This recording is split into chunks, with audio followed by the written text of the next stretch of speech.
Hello students, welcome to my channel. Okay, நம்ம இந்த சேனல்ல இந்த புதுசா இந்த சீரிஸ் அப்படிங்கறத ஸ்டார்ட் பண்ண போறோம். இந்த சீரிஸ்ல என்ன பண்ண போறோம் அப்படினா SSC ஸ்டாஃப் செலக்ஷன் கமிஷன் நடத்தக்கூடிய எல்லா எக்ஸாமோட ப்ரீவியஸ் இயர் क्वेश्चनையும் வந்து நம்ம ஷிஃப்ட் வைஸா எடுத்து சால்வ் பண்ண போறோம். இந்த சேனலோட மெயின் மோட்டிவ் என்ன அப்படினா நம்ம தமிழ்ல இந்த மாதிரியான எக்ஸாம்ஸ்க்கு ஃபோக்கஸ் கொடுத்து சால்வ் பண்ணுற சேனல்ஸ் வந்து ரொம்ப கம்மியாக இருக்குது. அப்போ அது நமக்கு ஏதாவது கான்ட்ரிபியூட் பண்ணுவோம் அப்படிங்கிறதுக்காக இந்த சேனலை வந்து ஸ்டார்ட் பண்ணியிருக்கோம். இப்போ இதில் நம்ம ரெகுலராக இந்த வீடியோ அப்படிங்கிறது நம்ம போட போகிறோம். இப்போ இதில் இன்றைக்கி நம்ம என்ன டாபிக் பார்க்க போகிறோம் அப்படின்னா, இப்போ கரண்ட்டில் நடந்த 2024 செப்டம்பர் 9 ஷிஃப்ட் 1ல் நடந்த சிஜிஎலோட ப்ரீவியஸ் இயர் क्वेश्चனை தான் நம்ம ஒன்றா சால்வ் பண்ண போகிறோம். ஓகே, இதில் பார்த்தீங்கன்னா உங்களுக்கு பேசிக் மெத்தடும் சொல்லித்தரேன், ஷார்ட்கட் மெத்தடும் ஒரு சில சம்ஸ்க்கு சொல்லித்தரேன். அது எல்லாத்தையுமே நம்ம சால்வ் பண்ணுவோம். கண்டிப்பாக அடுத்து வர 2025ல் நீங்கள் எல்லாருமே கண்டிப்பாக ஒரு ஆஃபீஸர்ஸ் ஆயிடுவீங்க. அதுக்கான சப்போர்ட் என்னால் முடிஞ்ச சப்போர்ட்ஸை வந்து நான் கொடுக்குறேன். உங்களுக்கு எந்த சம்ஸில் டவுட்ஸ் இருந்துச்சு அப்படின்னா நீங்கள் கமெண்ட்டில் போடுங்க. நான் அடுத்த வீடியோஸில் வந்து அந்த சம்முக்கான எக்ஸ்ப்ளனேஷனை இன்னும் கொஞ்சம் தெளிவாகவும் கொடுக்குறேன். ஓகே, நான் இப்போ தான் இந்த சீரீஸை ஸ்டார்ட் பண்ணுறேன். மேபி சம் மிஸ்டேக்ஸ் இருக்கலாம். போக போக நான் கொஞ்சம் கொஞ்சமாக இம்ப்ரூவ் பண்ண ட்ரை பண்ணுறேன். நீங்கள் முடிஞ்ச அளவுக்கு கண்டினியூஸாக ஃபாலோ பண்ணுங்கள். எதுக்காக நம்ம ஸ்டார்ட் பண்ணும் போது எடுத்தோன்னே இந்த ப்ரீவியஸ் இயர் क्वेश्चनலேருந்து போகிறோம் அப்படின்னா, நமக்கு எக்ஸாம் பேட்டர்னே பார்த்தீங்கன்னா நமக்கு மேக்ஸிமம் ப்ரீவியஸ் இயர் क्वेश्चन பேஸ்டாக தான் கொண்டு போகிறாங்க. நம்ம அதை சரியாக சால்வ் பண்ணி அதில் இருக்க எல்லா மாடல்ஸையும் கரெக்டாக போட்டு பார்த்துருந்தோம்னாலே நம்ம எக்ஸாமுக்கு மோஸ்ட்லி எலிஜிபிள். ஓகே, ஒரு 70 to 80% மேலே ப்ரீவியஸ் இயர் क्वेश्चन தான் அதிகமாக வருது. ஓகேவா? அதனால் கண்டிப்பாக இது ரொம்பவே உங்களுக்கு எக்ஸாமுக்கு ரொம்ப யூஸ்ஃபுல்லாக இருக்கும். நம்ம கிளாஸஸ் அப்படிங்கிறத ஸ்டார்ட் பண்ணிடலாம். ஓகே, இப்போ இதில் ஃபர்ஸ்ட் கொஸ்டின் பாருங்கள். என்ன கொடுத்துருக்காங்கன்னா, which of the following statements are sufficient to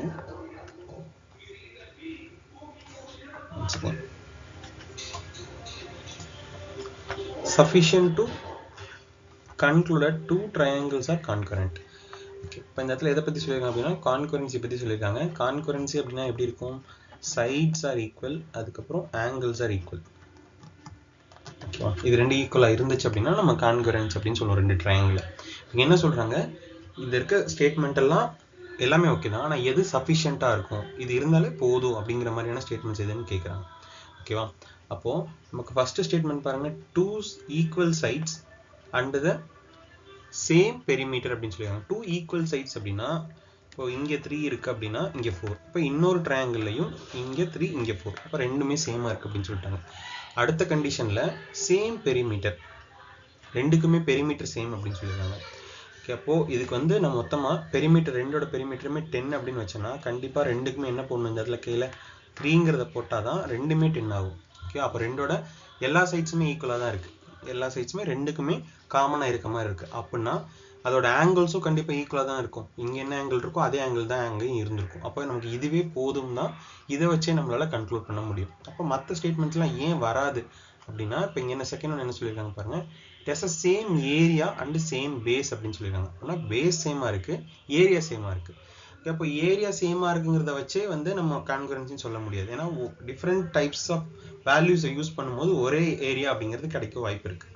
அப்போது ஏரியாவை மட்டும் வச்சு நம்ம கான்கரன்ஸ் அப்படிங்கிறது சொல்ல முடியாது. அப்போ அதனால் அது வராது. அடுத்தது one side and one angle of both triangles are equal. இப்போ ஒன்று மட்டும்தான் ஈக்குவலாக இருக்குது, ஒரு ஆங்கிள் தான் ஈக்குவலாக இருக்குது அப்படின்னு நம்மளால் எடுக்க முடியாது. அப்படின்னா என்ன, ஒரு எஸ்ஏ அப்படிங்கிறதான் வரும். ஓகே, நமக்கு எஸ்ஏ எஸ்ன்னு வரணும், இல்லைன்னா ஏஏஏன்னு வரலாம், எஸ்எஸ்எஸ்ன்னு வரலாம்.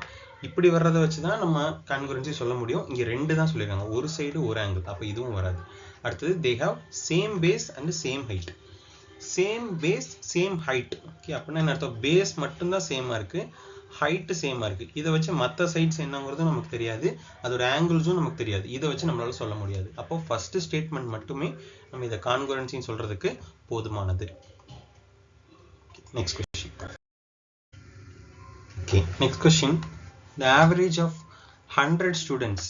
ஓகே, 100 ஸ்டூடெண்ட்ஸோட பாய்ஸ் மட்டும் ஆவரேஜ் எவ்வளோ சொல்லியிருக்காங்க அப்படின்னா 75ன்னு சொல்லியிருக்காங்க. கேர்ள்ஸோட ஆவரேஜ் வந்து 80 அப்படின்னு சொல்லியிருக்காங்க. The average of all the students எல்லாரையும் சேர்த்து, இந்த 100 ஸ்டூடெண்ட்ஸ் பாய்ஸ் கேர்ள்ஸ் எல்லாரையும் சேர்த்து 78 அப்படின்னு சொல்லியிருக்காங்க. அப்போ பாய்ஸ் கேர்ள்ஸ் எவ்வளோ இருக்காங்க, அதுக்கான ரேஷியோ என்ன அப்படின்னு சொல்லி கேட்குறாங்க.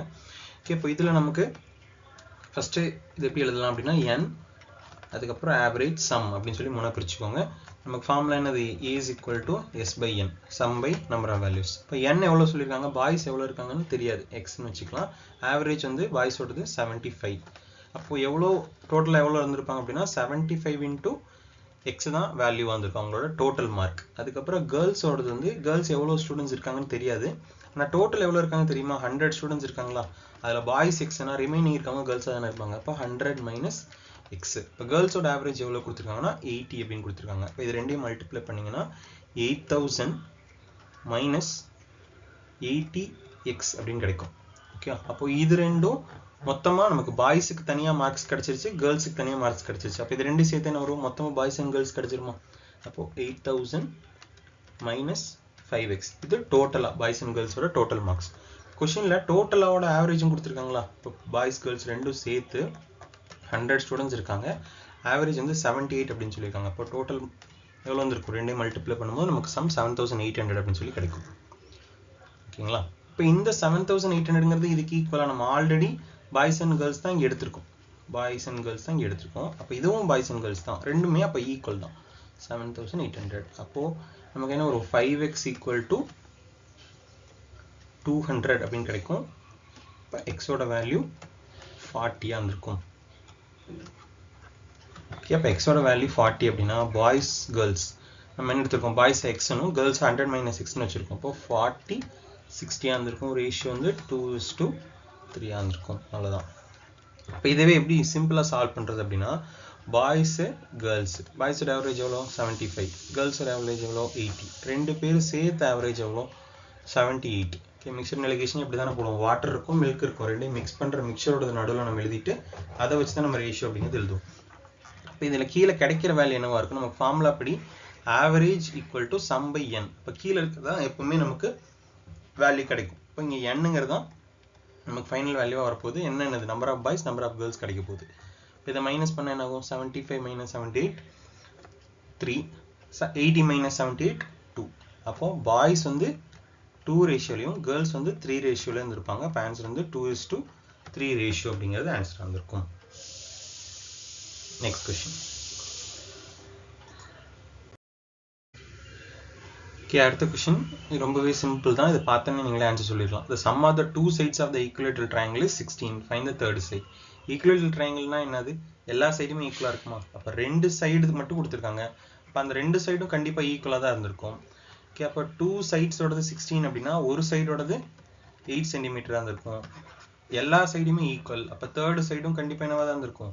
8 சென்டிமீட்டராக தான் இருந்திருக்கும். இப்போ ஆன்சர் வந்து 8 சென்டிமீட்டர். அவ்வளோதான். நெக்ஸ்ட்.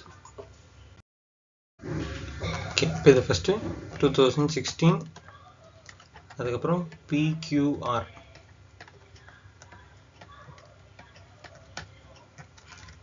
அப்படின்னு சொல்லி பிரிச்சுக்கலாம். ஓகே, இப்போ 2016 ஆப்சன்டீஸ் பாருங்கள் எப்படி இருந்திருக்கும்? டோட்டல்லேருந்து ப்ரெசென்ட் அப்படியே மைனஸ் பண்ணிட்டே வாங்க. 3, இதில் வந்து நமக்கு 11, Qவில் 55 minus 55. இப்போ டோட்டலாக வந்து இங்கே நமக்கு 19 ஸ்டூடெண்ட்ஸ் இருப்பாங்க. அடுத்தது 2017 40 minus 55 எல்லாத்தையும் மைனஸ் பண்ணிகிட்டே வந்தீங்கனாலே போதும். 5, 20, அதுக்கப்புறம் 5, அப்போது மொத்தமாக 13 இருப்பாங்க. அடுத்து 2018 4, 20, அதுக்கப்புறம் 10, 34. இது ஹையஸ்ட்டாக இருக்க பாசிபிள் இருக்குது. ஓகேவா? அடுத்தது 2019 நமக்கு 11, அப்புறம் 12, 6 வந்து 8. இப்போது ப்ளஸ் பண்ணோம் அப்படின்னா 20, 31 வருது. ஓகே, அப்போது 2019 இருக்கிற ஆன்சர் பாசிபிள் அதிகம். ஓகே, அப்போ 2020 இதை செக் பண்ணால் ஆன்சர் என்னன்னு தெரிஞ்சிடும். ஓகே, இப்போ 11, Qவில் வந்து 14, அடுத்து 6 வந்து 5. இப்போ இங்கே ப்ளஸ் பண்ணோம் அப்படின்னா நமக்கு என்ன வருது? ஒரு 25, 30. ஓகே, அப்போது ஃபஸ்ட்டு ஹையஸ்ட் வந்து 2018, செகண்ட் ஹையஸ்ட் வந்து 2019. அப்போது ஆன்சர் வந்து 2019 தான். ஏன்னா இங்கே கேட்குறது செகண்ட் ஹையஸ்ட் தான் கேட்குறாங்க. அப்போது 2019 தான் கரெக்ட் ஆன்சராக இருக்கும். Next question. நெக்ஸ்ட் இந்த கொஷின் பாருங்கள், என்ன கேட்குறாங்கன்னா கேவோட வேல்யூ கேட்குறாங்க. கேங்கிறது இங்கே லாஸ்ட்டில் இருக்குது. என்ன வரணும்? இந்த நம்பர் வந்து 6ஆல் டிவிசிபிள் ஆகணும் அப்படின்னு சொல்லியிருக்காங்க. அப்போ 6ஆல் டிவிசிபிள் ஆகணும் அப்படின்னா நம்ம என்ன டிவிசிபிலிட்டி ரூல் படிச்சிருக்கோம்னா 2 3 இது ரெண்டுலயுமே டிவிசிபிள் ஆச்சு அப்படின்னா கண்டிப்பா 6 ஆல டிவிசிபிள் ஆகும்னு பார்த்திருப்போம். இப்போ லாஸ்ட் டிஜிட் கண்டிப்பா நமக்கு எதுல முடிஞ்சிருக்கணும்? 24680 ல முடிஞ்சிருந்தா 2 ஆல டிவிசிபிள் ஆகும். ஓகேவா? இப்போ நமக்கு ஆப்ஷன்ல 8 தவிர எல்லா ஆப்ஷனுமே இருக்கு. அப்போ நம்ம 3 டிவிசிபிலிட்டி செக் பண்ணி தான் கண்டுபிடிக்கணும். இப்போ எல்லாத்தையும் ப்ளஸ் பண்ண என்ன வரும்? 2 plus 1 3 10 19 19 21 25 வருது. ஓகேவா? 10 19 21 25 வருது. அப்போ இது கூட நம்ம எவ்வளோ ப்ளஸ் பண்ணா நமக்கு 3 ஆல டிவிசிபிள் ஆகும்னா 2 ப்ளஸ் பண்ணாலே போதும், நமக்கு 27 வந்துடும். 27 அப்படிங்கிறது 3 ஆல டிவிசிபிள் ஆயிடும். ஓகேவா? அப்போ ஆன்சர் நமக்கு 2 தான். ரெண்டோட டிவிசிபிலிட்டி ரூலுமே செக் பண்ணணும்.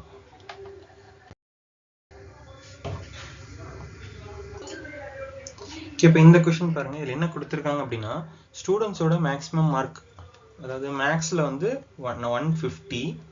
இதில் நம்ம எப்பவுமே மிஸ்டேக் பண்ணுறது என்ன அப்படின்னா கொஸ்டினில் இது பர்சன்டேஜாக கொடுத்துருக்காங்களா வேல்யூவாக கொடுத்துருக்காங்களான்னு பார்க்காம நம்ம போடுவோம். இங்கே என்ன கொடுத்துருக்கான்னு பாருங்கள், பர்சன்டேஜில் கொடுத்துருக்காங்க. இப்போ கீழே இருக்கிறது எல்லாமே பர்சன்டேஜ். இப்போது டோட்டல் மார்க் மேக்ஸில் 150 இருக்குது, ஆனால் இங்கே எடுத்திருக்க பர்சன்ஸோட பர்சன்டேஜ் கொடுத்துருக்காங்க. அதே மாதிரி ஒவ்வொரு சப்ஜெக்டோட பர்சன்டேஜும் கொடுத்துருக்காங்க. என்ன கேட்குறாங்க அப்படின்னா இஃப் கண்டிஷன் சொல்லியிருக்காங்க. ஒரு வேளை இப்படி இருந்திருந்தால், if someone secured all the highest score that have been obtained by some student or other 6 subjects in the given the table, what would be the exact overall percentage scored by that student?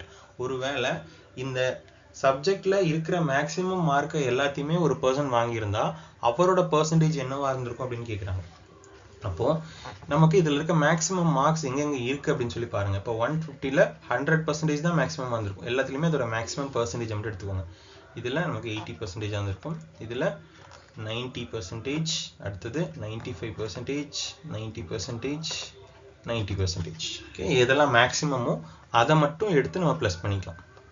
First மேக்ஸில் 150 தான் maximum mark, 100% அப்படின்னா 150 எடுத்திருப்பாங்க. அடுத்தது 130, அதில் 80% அப்படின்னா எவ்வளோ வந்திருக்கும்? 130னா 10% வந்து 13, இப்போ 80%னா இன்ட்டு 8, அப்போ எவ்வளோ வரும்? 104 வந்துருக்குமா? இப்போ 104. அடுத்தது 120, ஃபிசிக்ஸில் 120 டோட்டல் மார்க் 90% அப்படின்னா எவ்வளோ வரும்? 108 வருமா? 108. அடுத்தது ஜாகிரஃபியில் டோட்டல் மார்க்கே 100 தான், இப்போ ஈஸி 95 அப்படி எடுத்துக்கலாம், 95%. அடுத்து 60ல் 90% எவ்வளோன்னு கேட்குறாங்க, அப்போ 54. அடுத்தது இங்கே 40க்கு 90% அப்படின்னு சொல்லியிருக்காங்க, அப்போது எவ்வளோ வரும்? 40க்கு 90% அப்படின்னா நமக்கு 36 அப்படிங்கிறது வரும். அப்போ எல்லாத்தையுமே ப்ளஸ் பண்ணோம் அப்படின்னா 10 19 27.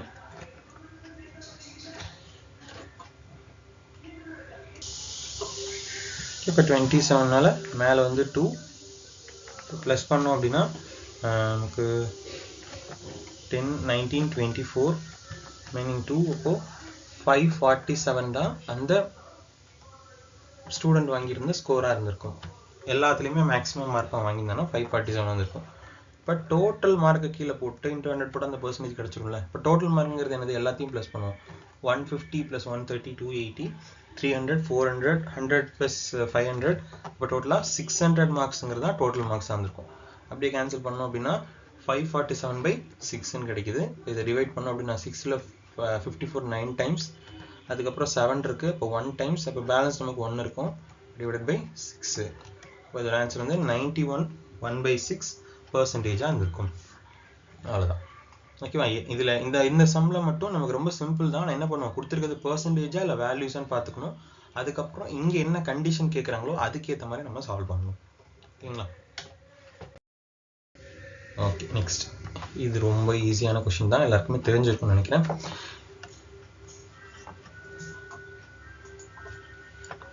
ஓகே, இப்போ இந்த மாதிரி நிறையா வேல்யூஸ் வந்துச்சுனாலே நம்ம ஒரு கண்டிஷன் அப்படிங்கிறது எடுத்துப்போம். ஓகேவா? a + b சைன் காசு வரும்போது a + b-யோட வேல்யூ 90 இருந்துச்சு அப்படின்னா, 90 டிகிரியாக இருந்துச்சு அப்படின்னா என்ன பண்ணுவோம், அந்த வேல்யூக்கு 1 போட்டுக்கலாம். எதனால் அப்படின்னா நமக்கு sin ஸ்கொயர் a + cos ஸ்கொயரோட a-ஓட வேல்யூ 1ன்னு தெரியும். அப்போது sin 90 - θ காஸ் தீட்டான்னு தெரியும். அதே மாதிரி காஸ் 90 மைனஸ் தீட்டா வந்து சைன் தீட்டான்னு தெரியும். ஓகே, இந்த கண்டிஷன்லாம் இருக்கனால தான் நம்மளால் டேரெக்டாக அதை வேல்யூ எடுத்துக்க முடியும்.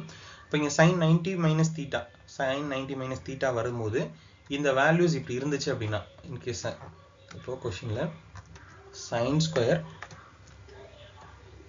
30 ப்ளஸ் சைன் ஸ்கொயர் 40 கொடுக்குறான்னு வச்சுக்கோங்க. இங்கே இருக்க வேல்யூஸ் என்ன இருக்குன்னு பாருங்கள், டிஃப்ரெண்ட்டாக இருக்குது. ஆனால் ப்ளஸ் பண்ணால் 90 வருதா, அப்போ இதோட ஆன்சர் வந்து 1 போட்டுக்கலாம். எதனால் அப்படின்னா நமக்கு இந்த கண்டிஷன்ஸ்லாம் இருக்கனால தான். ஓகே, இப்போ அந்த கான்செப்ட் படி நம்ம எடுத்துக்கலாம். அப்போது இங்கே என்ன பண்ணலாம், ஃபஸ்ட்டு சைன் 30 வந்திருக்கு. அப்போது நமக்கு என்ன வரணும், சைன் 60 வந்துச்சுன்னா 1 ஆகிடுமா. இப்போ கடைசியில் நமக்கு ப்ளஸ் சைன் ஸ்கொயர் 60 இருக்குது. அப்போ இது ரெண்டையும் சேர்த்து நம்ம 1 எழுதிக்கலாம். ஃபஸ்ட்டு ரெண்டுமே ப்ளஸில் இருக்குது. அடுத்தது சைன் 40, இது கூட என்ன வந்தால் வேல்யூ 90 மாறும், 50 வரணும். 50 இருக்கான்னு பாருங்கள், 50 இருக்குது. ஓகேவா, minus sine square 40 sine square 50 இருக்குது. அப்போ இது ரெண்டையும் சேர்த்து -1 எழுதிக்கலாம். அடுத்தது சைன் 45, இது கூட 45 ப்ளஸ் பண்ணால் தான் 90 வரும். இப்போ இங்கே 45 இருக்குது, ரெண்டுமே ப்ளஸில் இருக்குது. அப்போ அதுக்கு ஒரு 1. இப்போ ரிமைனிங் என்ன இருக்குது, 55 35, இது ரெண்டு ப்ளஸ் பண்ணாலும் என்ன கிடைக்கும், நமக்கு 1 தான் கிடைக்கும். மைனஸில் இருக்கனால -1. அப்போ +1 -1 +1 -1 கேன்சல் ஆகிடும். ஆன்சர் வந்து 0 வந்திருக்கும். ஓகேவா, இந்த கண்டிஷன் எப்போல்லாம் வருதோ அப்போ இந்த கான்செப்டை யூஸ் பண்ணிக்கலாம். இப்போ இதை நம்ம எங்கெல்லாம் யூஸ் பண்ணலாம் அப்படின்னா, நமக்கு 3 ஐடென்டிட்டி தெரியுமா, sine square plus cos square = 1. இந்த கண்டிஷன் வரும்போது எல்லாமே நம்ம சேஞ்ச் பண்ணி எழுதிக்கலாம். அதுக்கப்புறம் மற்ற கான்செப்ட்ஸ் நமக்கு இப்போ sine 90 minus theta cos theta, அதே மாதிரி மற்ற வேல்யூஸும் இருக்குல்ல, cosecant 90 minus theta secant theta, அடுத்தது cot 90 minus theta tan theta. Okay, எப்போல்லாம் இந்த டிகிரி வேல்யூஸ் வருதோ அப்போ நம்ம இதுக்கு ஏற்ற மாதிரி மாற்றிட்டு நமக்கு ஐடென்டிட்டிஸ் தெரியும், அந்த ஐடென்டிட்டிஸ்க்கு ஏற்ற மாதிரி கன்வெர்ட் பண்ணி எழுதிக்கலாம். ஓகேங்களா, நெக்ஸ்ட் இப்போ நமக்கு முன்னாடி தான் சொன்னால், இது நான் சொன்னதை கரெக்டாக கவனிச்சிருந்தீங்க அப்படின்னா இந்த கொஷினுக்கு நீங்கள் எந்த ஸ்டெப்பும் போட தேவையில்ல, டேட்டா ஆன்சர் சொல்லிடலாம். Cos square. ஓகே, அப்போது ரெண்டுக்கும் வேல்யூஸை ப்ளஸ் பண்ணி பாருங்கள். 29 + 61 90 டிகிரி. 90 டிகிரி வந்தாலும் என்ன பண்ணலாம், காஸ் சைன் வரும்போது 1 போட்டுக்கலாம். அப்போ ஆன்சர் வந்து 1. அவ்வளோதான், போய் சிம்பிள் தான்.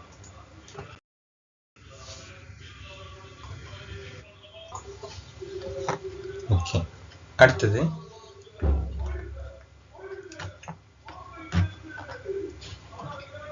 இந்த கொஸ்டின் பாருங்க, என்ன கொடுத்துருக்கான்னு பாருங்க.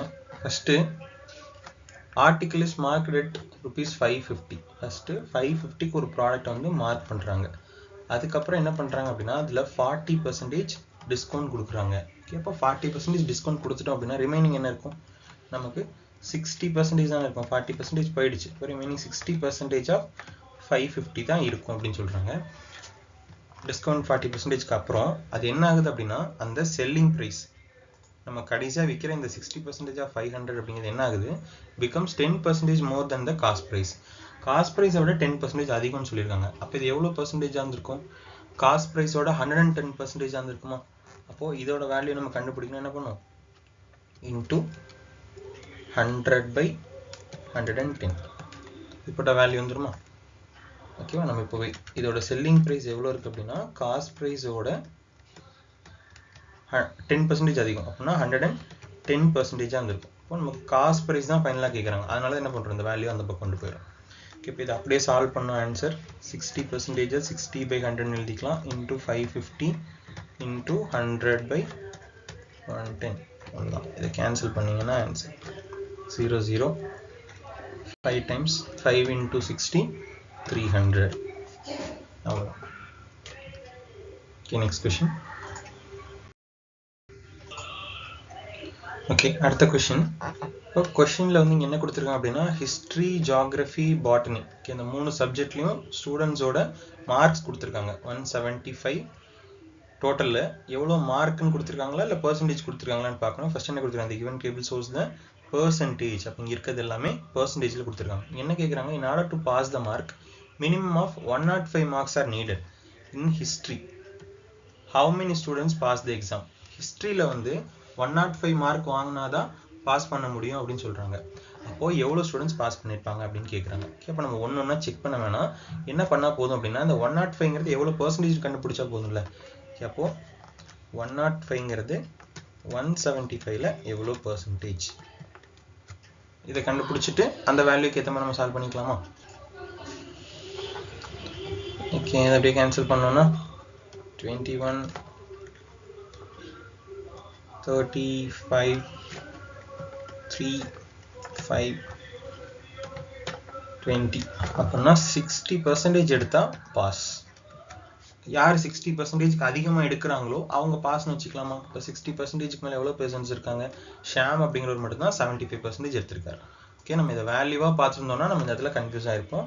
பட் இங்கே கொடுத்துருக்கிறது பர்சன்டேஜ். நமக்கு டோட்டல் மார்க்ஸ் எவ்வளோ வரணும்? 60%க்கு மேலே எடுத்தால் தான் பாஸ் மார்க். இங்கே 75% எடுத்திருக்காரு, அப்போ இவர் மட்டும் தான் பாஸ் ஆகிருக்க முடியும். அப்போ ஆன்சர் வந்து ஒரே ஒரு பர்சன் தான். ஆன்சர் வந்து 1. Okay, next question.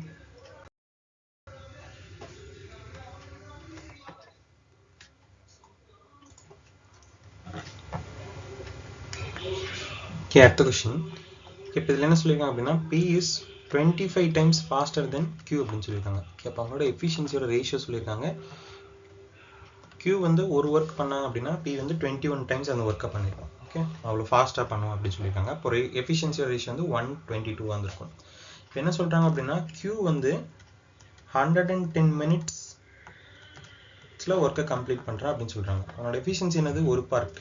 அப்போ 110 மினிட்ஸ் ஒர்க் பண்ணியிருக்கா அப்படின்னா 110 ஒர்க் பண்ணியிருப்பானா? இப்போ டோட்டல் ஒர்க் அப்படிங்கிறது 110 எடுத்துக்கலாமா? அப்போ இங்கே 2 பேரும் சேர்ந்து ஒர்க் பண்ணுறாங்க. 2 பேரோட எஃபிஷியன்சி 2 சேர்த்து எவ்வளோ வரும்? 22 வரும். அப்போது டோட்டல் ஒர்க் 110, 2 பேர் சேர்ந்து 22 ஒர்க் பண்ணுவாங்க. அப்போது எத்தனை டைம்ஸ் வரும்? 5 டைம்ஸ் வரும். அப்போது 2 பேர் சேர்ந்து எவ்வளோ நேரத்தில் கம்ப்ளீட் பண்ணுவாங்க அப்படின்னா 5 மினிட்ஸில் ஒர்க்கை கம்ப்ளீட் பண்ணிடுவாங்க. ஓகே, அந்த எஃபிஷியன்சி கரெக்டாக எழுதி அந்த கான்செப்ட் புரிஞ்சதுன்னா போதும், ரொம்ப ஈஸியாக இருக்கும் இந்த சம்ஸ். Next question. இப்போ இங்கே என்ன கொடுத்துருக்கான்னு பாருங்க. Radii of the cone. இப்போ R1 is to R2 ரெண்டு ரேடியஸ் கொடுத்துருக்காங்க. 2/5 எழுதிக்கலாம். அடுத்தது வால்யூம்ஸோட ரேஷியோ 3/5 கொடுத்துருக்காங்க. ஓகேவா? ஹைட்டோட ரேஷியோ கண்டுபிடிக்கணும். ஓகே, அப்போ வால்யூம் ஆஃப் கோன் தான் நம்ம இந்த இடத்துல பார்க்கணும்.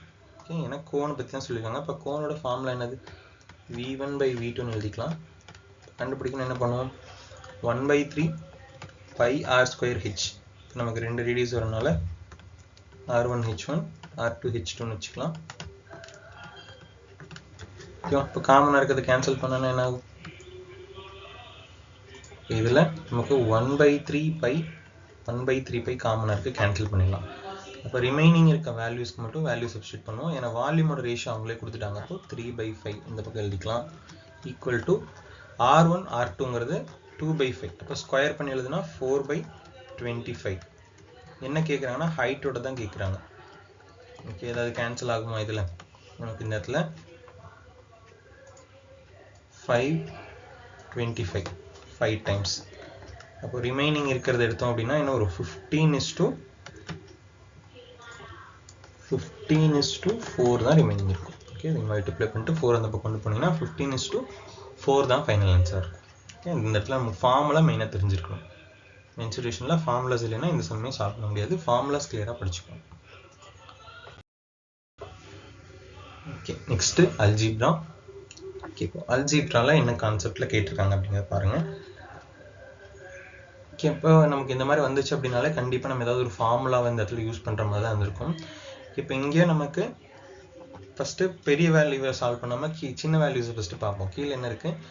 x² - 25. ஓகேவா? x² - 25. இங்கே மேலே x - 5 இருக்குது. x² - 25 எப்படி எழுதலாம்? x² - 5² எடுத்துக்கலாம் இதை. அப்போது a² - b² formula வந்துடும்ல. a² - b² formula அதுபடி எழுதணும்னா x + 5 x - 5. நமக்கு இங்கே மேலே x - 5 இருக்குது. இது ரெண்டும் கேன்சல் ஆகிடும். ரிமைனிங் x + 5 தான் இருக்கும். இப்போ நமக்கு இந்த மாதிரி ஃப்ராக்ஷனில் இல்லை, எல்லாமே சால்வ் தான் பண்ணியிருக்காங்க. அப்போது x + 5 வச்சு ஏதாவது ஒன்று கேன்சல் பண்ணுற மாதிரி இருந்திருக்கணும். மேலே எல்லாமே எப்படி இருக்குது? க்யூபில் இருக்குது. அப்போ எந்த ஃபார்முலா யூஸ் பண்ணியிருப்பாங்க? x + 5 கேன்சல் ஆகணும், மேலே இருக்க வேல்யூஸ் கேன்சல் ஆகிருக்கணும். அப்போ எந்த ஃபார்முலா யூஸ் பண்ணியிருக்கணும்? இங்கே ஃபைனல் அவுட்புட் எல்லாமே ஸ்கொயரில் இருக்குது. அப்போ கண்டிப்பாக மேலே என்ன பண்ணியிருப்பாங்க அப்படின்னா x + 5 ஹோல் கியூப் இருந்தால் தான் x + 5 கேன்சல் பண்ணிவிட்டு ரிமைனிங் இருக்கிறதுல நம்ம ஸ்கொயர் பண்ணி எழுதியிருக்க முடியும். இது கரெக்டாக இருக்கான்னு செக் பண்ணிடுவோமா? a + b whole cube formula என்னது? a + b whole cube. a cube plus b cube plus 3a square b 3ab square இருக்கும். ஓகே, இப்போ நமக்கு எக்ஸோட ஏவோட வேல்யூ எக்ஸ்னும் பியோட வேல்யூ 5ன்னு வைக்கணும். இதை வச்சு செக் பண்ணிங்கன்னா கரெக்டாக இருக்கும். ஃபஸ்ட்டு எக்ஸ் கியூப் எக்ஸு, அடுத்து 5 கியூப் 125. இப்போ மற்ற வேல்யூஸும் அதே மாதிரி கரெக்டாக அப்படிங்கிறது வரும். ஓகே, அப்போ இதுதான் நமக்கு வந்திருக்கணும். இப்போ இது கேன்சல் ஆகிட்டு remaining x plus 5 whole square இருந்திருக்கும். இதுக்கு a plus B whole square formula. ஓகேவா, a plus B whole square, a plus B whole square என்னது, a square plus B square plus 2ab. அப்போ இந்த ஃபார்முலாவை நம்ம இங்கே அப்ளை பண்ணணும். அப்ளை பண்ண என்ன ஆகும், X square plus 25 plus 2 into 5 into X, அப்போ 10x. அப்போ ஆப்ஷன் சி தான் கரெக்ட் ஆன்சராக இருந்திருக்கும். ஓகேங்களா, நெக்ஸ்ட் கொஸ்டின். ஓகே, இதுவுமே ஒரு சிம்பிளான சம் தான். ஓகே, ஃபஸ்ட்டு நம்ம இதில் சால்வ் பண்ணும்போது வேல்யூஸை நம்ம டேரெக்டாக அப்படியே எடுத்து சால்வ் பண்ணக்கூடாது. ஏதாவது ஒரு ஸ்டெப்ஸ் நமக்கு ஈஸியாக இருந்தது அப்படின்னா அந்த ஸ்டெப்ஸை அப்படியே அந்த ஸ்டெப்லேயே சால்வ் பண்ணிடணும். இங்கே 88 மைனஸ் டிவைடட் பை 18 இருக்கு. அப்போ அதை நம்ம டேட்டா என்ன எடுத்துக்கலாம், 11 எழுதிக்கலாமா. 11k மைனஸ் 3 இன்ட்டு 3 இருக்கு 9, கீழே வந்து 36 மைனஸ் 7 இன்ட்டு 5 இருக்கு. இப்போ 35 ப்ளஸ் கே ஸ்கொயர்னு எழுதிக்கலாம் ஈக்குவல் டு 1. ஓகே, இப்போ இங்கே 11k மைனஸ் 9, இப்போ கீழே என்ன இருக்கும், 36 மைனஸ் 35 1 ஆயிருக்கும். அப்படியே இந்த பக்கம் கொண்டு போகும்போது 1 ப்ளஸ் கே ஸ்கொயர் ஆயிருக்கும். இப்போ எல்லாத்தையும் ஒரே சைட் கொண்டு வாங்க. கே ஸ்கொயர் மைனஸ் 11k, இந்த மைனஸ் 9 இந்த பக்கம் வந்துச்சு அப்படின்னா ப்ளஸ் 10 ஆயிருக்கும். இப்போ இதுதான் நமக்கான ஈக்குவேஷனாக வந்திருக்கு. இப்போ இதுலேருந்து வேல்யூ நம்ம கண்டுபிடிக்கணும். இப்போ 10 11 இருக்கு. இப்போ மல்டிப்ளை பண்ணால் 10 வரணும், ஆட் பண்ணல மைனஸ் பண்ணால் 11 வரணும். இப்போ 10 1 எடுத்துக்கிறேன், மைனஸ் 10 மைனஸ் 1. அப்போ ஆன்சர் என்ன இருக்கும், 10 1 தான் ஆன்சர் இருக்கும். ஓகே, அப்போ ஃபைனல் ஆன்சர் 10 and 1. அடுத்த question.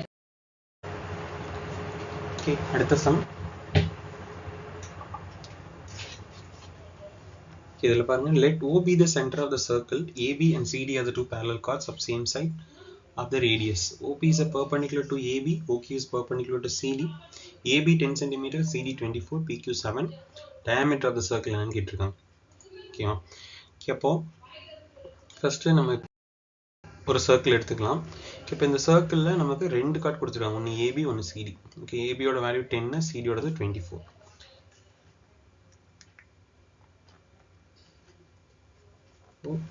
A B C D. இப்போ இது சென்டர் பாயிண்ட் வந்துருக்குமா, சென்டர் பாயிண்ட் O. அதுக்கப்புறம் இப்போ இதுல இருந்து நமக்கு இந்த இடத்துல ஒரு லைன், ஸ்ட்ரெயிட் லைன் டிரா பண்ணணும். அவங்களே சொல்லியிருக்காங்க OP is perpendicular to AB, OQ is perpendicular to CD அப்படின்னு சொல்லியிருக்காங்க. இப்போ OQ is perpendicular to CD, OP is perpendicular to AB. இந்த PQ ஓட வேல்யூ வந்து 7 cm அப்படின்னு சொல்லியிருக்கோம். இதுல AB ஓட வேல்யூ என்ன கொடுத்துருக்காங்கன்னா 5. அதுக்கப்புறம் மொத்தமா 10, நம்ம அதில் 5ன்னு எடுத்துக்கலாம். அடுத்து CD டோட்டலாக வந்து 24ன்னு கொடுத்துருக்காங்க, நம்ம 12ன்னு எடுத்துக்கலாம். ஓகேவா, இந்த மாதிரி கனெக்ட் பண்ணுங்க. இது என்னவா இருக்கும், ரேடியஸாக இருக்கும். இங்கே கனெக்ட் பண்ணோம் அப்படின்னா இதுவும் நமக்கு ரேடியஸாக தான் இருக்கும். ஓகேவா, இந்த லைன் இது எல்லாமே நமக்கு ரேடியஸ் தான். இதில் ஏதாவது ஒரு லைனும் நம்ம கண்டுபிடிச்சிட்டோம்னா அதை வச்சு நம்ம வேல்யூ கண்டுபிடிச்சிடலாம். ஓகேவா, இதே தான் இந்த பக்கம் இருக்கும். நான் இந்த பக்கம் இப்படி ட்ரா பண்ணுறேன், இதே மாதிரி தான் இருக்கும். எக்ஸ்ட்ராவாக நம்ம ஒரு லைன் ட்ரா பண்ணலாம் இப்படி. ஓகேவா, இப்படி ட்ரா பண்ணோம்னா என்ன ஆகும், சாரி இந்த லைன் எல்லாமே நம்ம ட்ரா பண்ணலாம். இப்போ இங்கே பாருங்க, கொடுத்துருக்க வேல்யூஸ் பாருங்க, 12 5 7. இதை வச்சு ஏதாவது ட்ரிப்ளெட் ஃபார்ம் பண்ண முடியுமா அப்படின்னு சொல்லி நம்ம பார்க்கணும். ஓகே, இப்போ 5 12 இதை வச்சு ட்ரிப்ளெட் ஃபார்ம் பண்ண முடியுமா, 144 25 169 அப்படின்னா இந்த 13 ஸ்கொயர். அப்போது இதை வச்சு நம்மளால ட்ரிப்ளெட் ஃபார்ம் பண்ண முடியும். ஓகே, இப்போ இந்த காம்பினேஷனை நம்ம செக் பண்ணி பார்க்கலாம். நமக்கு இங்கே ஆல்ரெடி 5 இருக்கு, பேஸ் வந்து 5, இங்கே இருக்க வேல்யூ 7ஆக இருக்கு. இந்த ஸ்ட்ரெயிட் லைன், ஓகேவா, இந்த ஸ்ட்ரெயிட் லைனில் நமக்கு பாதி தான் 7. ஓகேவா? இது வரைக்கும் எனக்கு 7. ரிமைனிங் இருக்க வேல்யூ மொத்தமாக 12 வந்துச்சு அப்படின்னா நான் இந்த இடத்துல என்ன பண்ணலாம்? இப்போ இப்படி தனியாக எடுத்துக்கலாம். OPB இதோட வேல்யூ எனக்கு 5ன்னு தெரியும். இங்கே வந்து 7. ஓகேவா? அப்போது இங்கே எனக்கு டோட்டலாக 12 இருந்தால் தான் ட்ரிப்ளெட் ஃபார்ம் பண்ண முடியும். அப்போ இங்கே 5 போட்டுக்கலாமா? 5 போட்டு 12 ஆகிடுமா? இப்போ ட்ரிப்ளெட் இந்த வேல்யூ என்ன வந்துடும்? 13 வந்துடுமா? இப்போ இதை நம்ம எடுத்துட்டோம். ஆனால் இது கரெக்டானு சொல்லி நம்ம இன்னொரு காம்பினேஷனில் செக் பண்ணுவோம். மேலே இருக்க இது மட்டும் எடுத்துக்கலாம். இது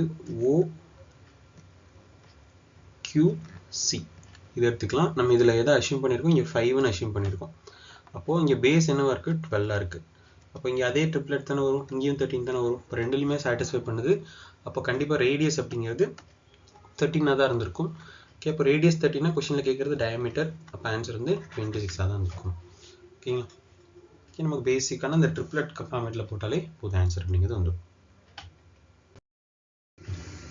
ஓகே, நெக்ஸ்ட் ஒன். இப்போ இது ரொம்ப ஈஸியான ஒரு சம்.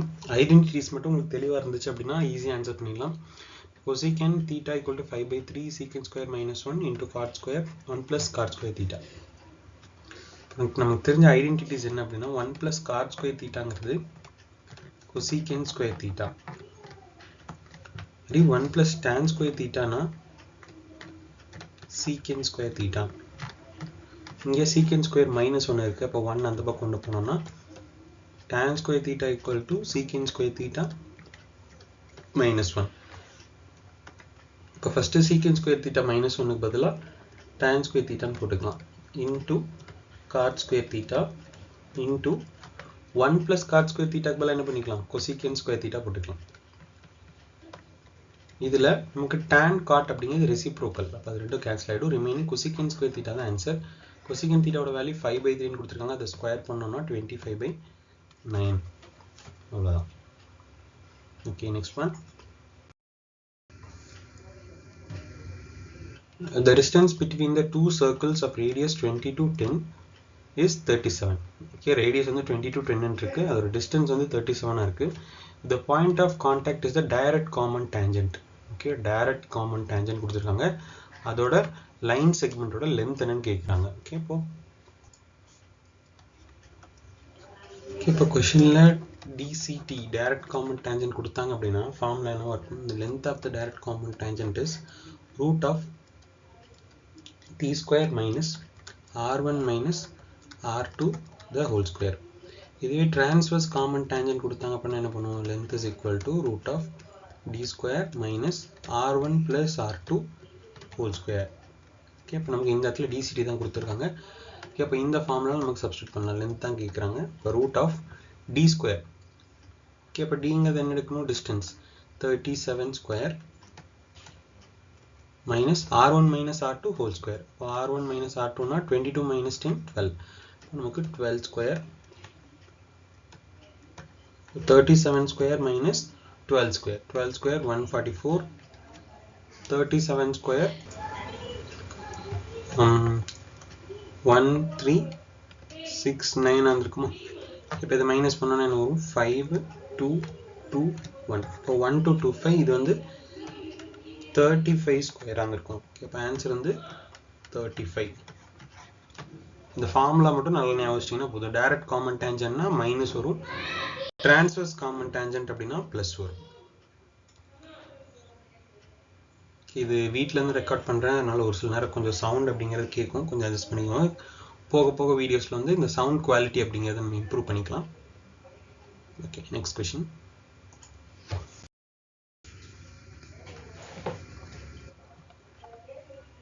ஓகே, ஒரு சர்க்குலர் ரேஸ் 740 மீட்டர் ரேஸு. இப்போ என்ன சொல்லியிருக்காங்க? AB start the same direction same time, speed வந்து 6 metre per second 12 metre per second. After how much time they will meet. Okay, அப்போ இது கேட்டாங்க அப்படின்னா என்ன பண்ணுவோம்? இந்த மாதிரி வந்துச்சுனாலே நமக்கு சேம் டைரக்ஷன்னா இப்போ ரிலேட்டிவ் ஸ்பீட் என்ன இருக்கும்? 6 மீட்டர் per second. எவ்வளோ டிஸ்டன்ஸ்? 840. 840 by 6 140 seconds. ஓகே, அவ்வளோதான். இந்த மாதிரி வரும்போது நம்ம ரிலேட்டிவ் ஸ்பீட் கண்டுபிடிச்சி ரிலேட்டிவ் ஸ்பீட்னா என்ன பண்ணுவோம், சேம் டைரக்ஷனை மைனஸ் பண்ணுவோம், ஆப்போசிட் டைரக்ஷனை ப்ளஸ் பண்ணுவோம்.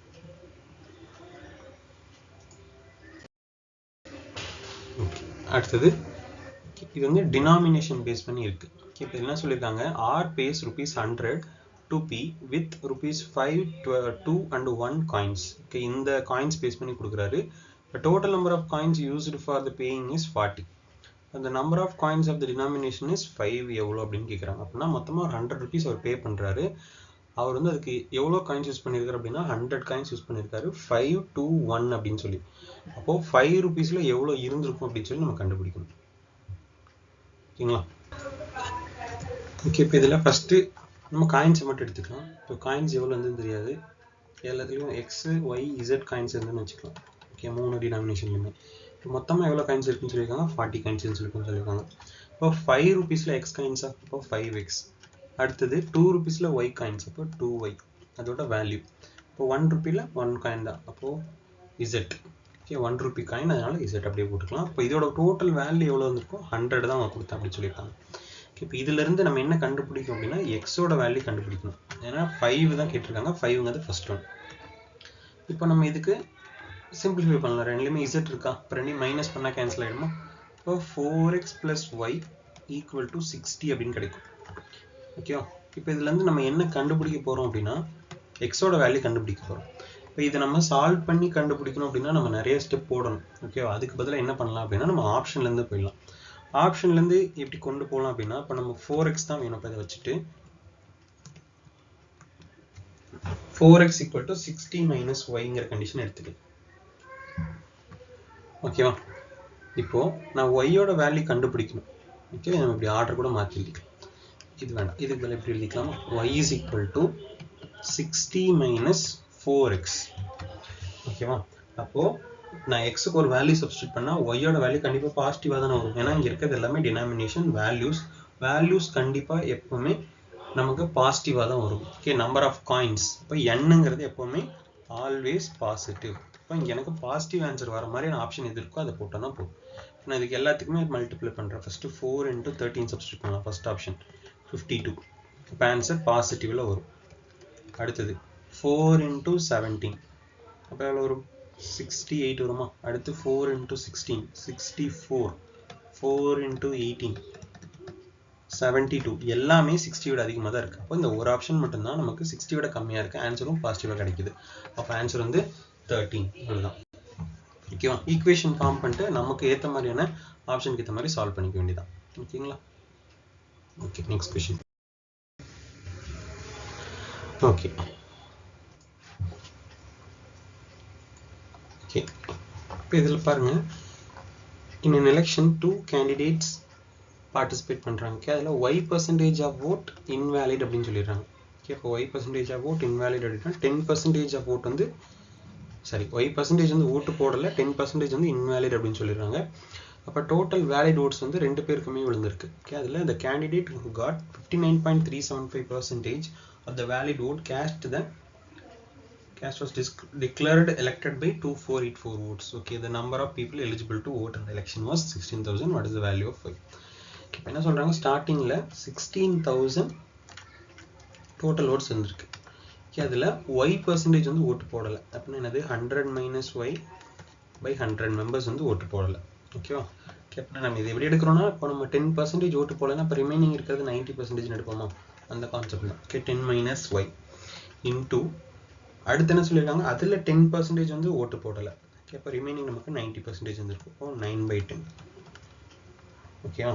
இப்போ அதில் நமக்கு 59.375% வேலிட் ஓட்ஸ் வாங்கி ஜெயிச்சிருக்காங்க. ஓகே, அப்போது இந்த இடத்துல நமக்கு டிஃப்ரென்ஸ், இப்போது 39.375% வாங்கினவர் ஜெயிச்சிருக்காரு. அப்போது தோத்தவர் எவ்வளோ வாங்கியிருப்பார் அப்படின்னா 40.625 வந்துருக்குமா. இப்போ நம்ம இதை மைனஸ் பண்ணோம் அப்படின்னா 18.750 இருக்கும். ஓகே, அப்போ 18.75%. இதுதான் வந்து நமக்கு இந்த 2484 இருந்திருக்குமா. ஓகே, இந்த வேல்யூ அப்படியே கம்மியாகி ஃபைனலாக இந்த ஓட்டு வாங்கினவங்க தான் ஜெயிச்சாங்க அப்படிங்கிற மாதிரி வந்திருக்கு. ஓகே, இந்த ஓட்டு டிஃப்ரென்ஸில் ஜெயிச்சிருக்காரு. ஓகே, அப்போ நம்ம இதை அப்படியே சால்வ் பண்ணோம். 0 0 கேன்சல், இந்த ஜீரோஸும் இங்கே கேன்சல் ஆகிடும். இப்போ ரிமைனிங் இருக்கிறது வந்து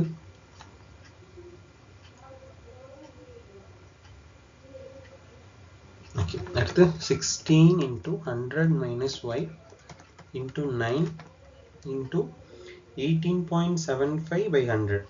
ஓகேவா? இது எப்படி எழுதிக்கலாம்னா 3 by 16 மாற்றிக்கலாம் ஃப்ராக்ஷன். ஓகே, இப்போ 2484. ஸோ 16 கேன்சல் ஆகிடும். இங்கே நமக்கு 3ல் கேன்சல் பண்ண முடியுமா? 8 2 6 8 2 6.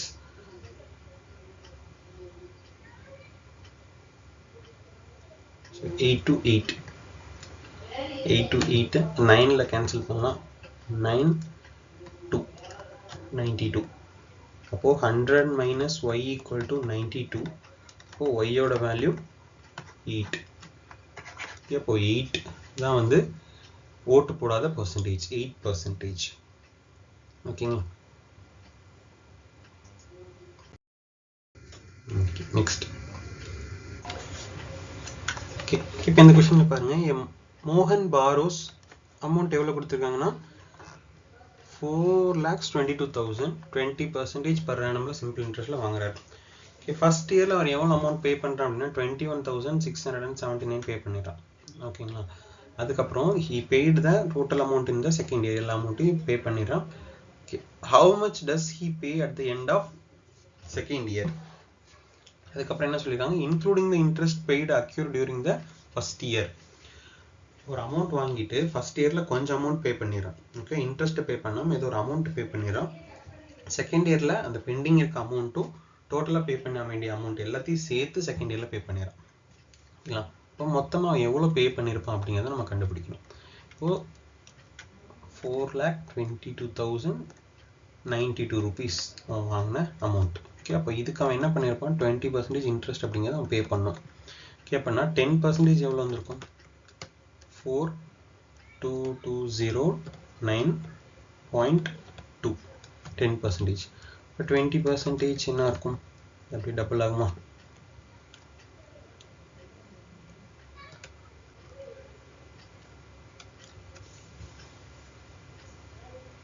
ஓகேங்களா? 84418.4 அப்படிங்கிறது பே பண்ண வேண்டிய அமௌண்ட். ஆனால் அவன் எவ்வளோ பே பண்ணுறான் அப்படின்னா 21,679 பே பண்ணிடுறான்.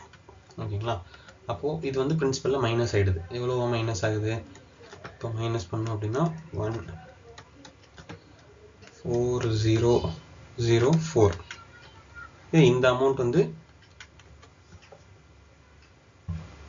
ரிமைனிங் வந்துடுது. ஓகே, அப்போ இதில் அவன் என்ன பண்ணணும்? செகண்ட் இயரில் பே பண்ணணும். இப்போ இதுக்கு 10% பார்த்தோம்னா 4004.1.3 அப்படின்னு வரும். இப்போ இதுக்கு 20% எடுத்தோம் அப்படின்னா ஓகே 628,008 பாயிண்ட் அப்படின்னு வரும். இது அவன் செகண்ட் இயரில் பே பண்ண வேண்டிய அமௌண்ட். ஓகேவா? இப்போ அவன் ஸ்டார்டிங்கில் பே பண்ண அமௌண்ட் போக ரிமைனிங் இருக்கிறது இந்த வேல்யூ, இதை தான் அவன் பே பண்ணணும்.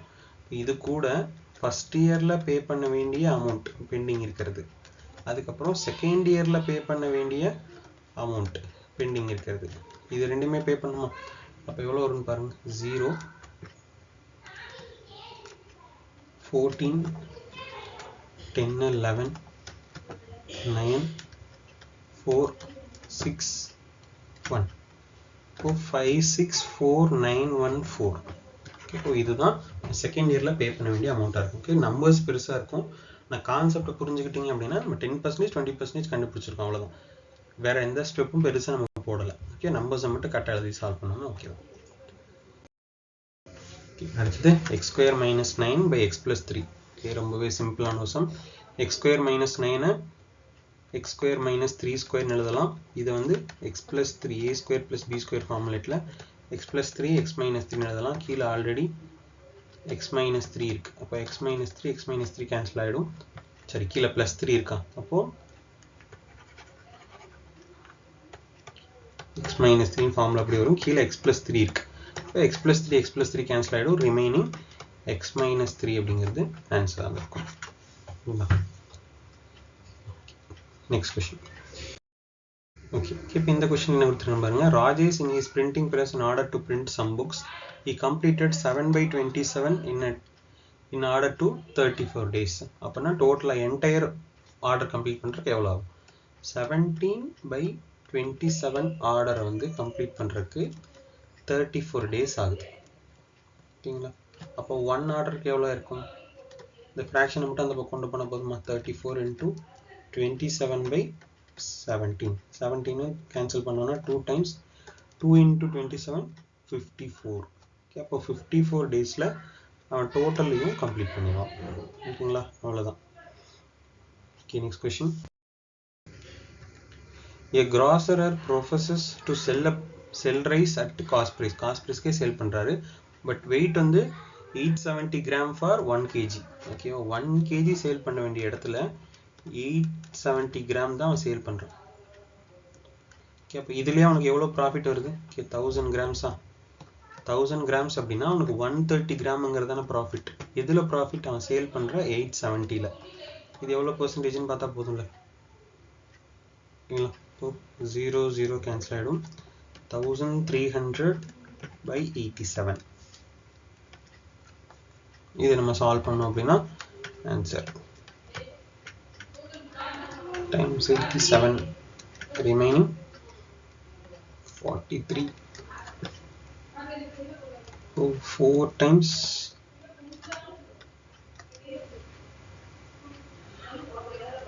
368. இப்போ 14 point something, ஆன்சர் வந்து 14.94% இருந்திருக்கும். ஓகேங்களா? இன்னும் நமக்கு இந்த 130 தான் எக்ஸ்ட்ரா வச்சு விற்கிறான். அப்போ அதுதான் அவனுக்கான ப்ராஃபிட்டாக இருந்திருக்கும். இப்போ அதை மட்டும் 870 எவ்வளோன்னு கண்டுபிடிச்சோன்னா போதும். அடுத்தது, the following table out of 100 5 subjects. Okay, என்ன கேட்குறாங்க? Who obtained 79% in the all the subject taken together. எல்லா சப்ஜெக்டையும் பார்க்கும்போது எந்த பர்சன்ட் 79% வாங்கியிருக்கான் அப்படிங்கிறத மட்டும் பார்க்கணும். அதுக்கப்புறம் இங்கே கொடுத்துருக்கிறது பர்சன்டேஜாக மார்க்குன்னு பார்க்கணும். இங்கே என்ன கொடுத்துருக்காங்க? அந்த ஃபாலோயிங் டேபிள் ஷோஸ் மார்க். இங்கே இருக்கிறது எல்லாமே மார்க் தான். யார் 79% வாங்கியிருப்பான் அப்படிங்கிறத மட்டும் நம்ம கண்டுபிடிச்சா போதும். அதுவும் ஆப்ஷனில் இருக்க இந்த 4 பேருக்கு மட்டும் செக் பண்ண போதும். அங்கே 5 பேர் கொடுத்துருக்காங்க, நம்ம 4 பேர் தான் ஆப்ஷனில் இருக்குது. அதை மட்டும் செக் பண்ணாலே போதும். சரி, இது எப்படி போடலாம் அப்படின்னா, இப்போ இதெல்லாம் நம்ம ஒன்றா செக் பண்ணுவோம். இப்போ இதில் என்ன எப்படி கண்டுபிடிக்கணும்? டோட்டல் மார்க்ஸ் அப்புறம் ஸ்கோர் பண்ண மார்க்ஸ் இன்டூ 100.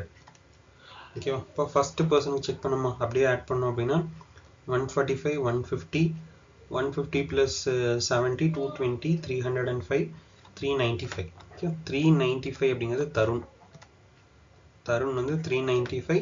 டோட்டல் மார்க்ஸ் எவ்வளோ இருக்கும்? 5 சப்ஜெக்ட்ஸ், ஒவ்வொரு சப்ஜெக்ட்டுமே 100 அப்படின்னு சொல்லியிருக்காங்க. இப்போ 5 சப்ஜெக்ட்ஸ்னா 500 into 100. So 7 times remaining 4 79. Okay, அப்போ ஃபர்ஸ்ட் ஒன்லேயே ஆன்சர் வந்துருச்சு. அப்போ ஆன்சர் வந்து தருண். ஓகேவா? இதே மாதிரி இண்டிவிஜுவலாக ஒவ்வொரு பர்சனுக்கு நம்ம ஃபர்ஸ்ட் ஆப்ஷனால் டேட்டா வந்துருச்சு. தருண் தான் நம்ம ஃபர்ஸ்ட் செக் பண்ணோம். ஓகே, அதனால டேட்டா வந்துருச்சு. இது வரல அப்படின்னா நம்ம அடுத்து ஒவ்வொரு பர்சனுக்கு இந்த மாதிரி ஆட் பண்ணி போட்டுடலாம். ஓகே, இப்போ நீங்கள் எழுதி ப்ளஸ் பண்ணி போடக்கூடாது, அப்படியே ஆட் பண்ணி வேல்யூஸை சால்வ் பண்ணணும்னா ஓகே தான். ஓகேங்களா? ஓகே, அப்போது இதில் பார்த்த சம்ஸ் எல்லாமே உங்களுக்கு ஓரளவுக்கு நல்லா புரிஞ்சிருக்குன்னு நினைக்கிறேன். ஏதாவது சம்ஸ் டவுட் இருந்தது அப்படின்னா கமெண்ட்டில் போடுங்க. இதில் ஏதாவது ஆடியோ குவாலிட்டி இல்லை வந்து எக்ஸ்ப்ளனேஷன் ஏதாவது ஒரு சின்ன சின்ன மிஸ்டேக்ஸ் இருந்துச்சு அப்படின்னா கொஞ்சம் அட்ஜஸ்ட் பண்ணிக்கோங்க. அப்கமிங் வீடியோஸில் எல்லாமே வந்து கொஞ்சம் குவாலிட்டிஸை இம்ப்ரூவ் பண்ணலாம். தொடர்ந்து சப்போர்ட் பண்ணுங்கள். இது மாதிரியான யூஸ்ஃபுல் வீடியோஸ் கண்டிப்பாக நமக்கு தமிழில் அவ்வளோவா அவைலபிளாக இல்லை. நான் இனிமேல் உங்களுக்கு ரெகுலராக கொண்டு வர போகிறேன். இதை யூஸ் பண்ணி கண்டிப்பாக எல்லோரும் எக்ஸாம் கிளியர் பண்ணணும். Thank you so much.